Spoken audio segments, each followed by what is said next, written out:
Hi, I'm Steph. I'm unfeasibly warm. I am a trainee sex therapist, and for Pride Month and beyond, because chronic illness has forbade me from getting all of this finished in the span of Pride Month, I am taking you on a tour through the blurbs of the books on my shelf that are going to be informing my training and my therapy work, that are a little outside the box and beyond the dry counselling and psychology textbooks that I could cite studies from all day, but I would rather really delve into some really more joyful and enjoyable approaches to therapy and training that I can offer. And today we have the teachings of Rumi, who is a Persian poet, for people who don't know, from the 1200s, or at least the best that an English translation from the 1800s can make of it. Rumi was someone whose explosion of poetic output was sparked by a man, and his passion for that man, Shams Tabriz. I hope I'm pronouncing that right. Fact check and correct me in the comments. Whose energy and presence in Rumi's life sparked off that passion and that irresistible connection. Not body with body, but soul with soul, said Rumi, who was quite a religiously chaste and religiously celibate man, despite his passion, or perhaps as a way of expressing his passion for Shams Tabriz.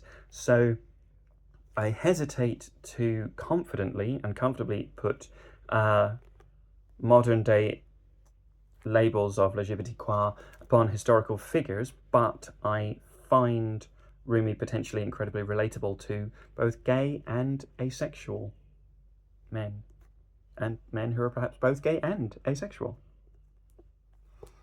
And he had some medieval, being a medieval man, he had some medieval attitudes about women and Jewish people, but he also had some controversially beautiful things to say beyond his book practice, like the adherence to the book as a way of practicing his religion, and more of a spirit calling to spirit rather than any traditionalist interpretations.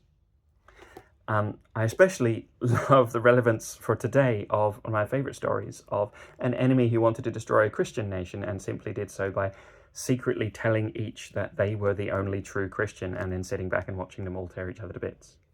Can't imagine why I found that story relevant right now. Don't know. Anyway, maybe it's some of the news coming on my Twitter feed sparked off something in my head about that story. I don't know.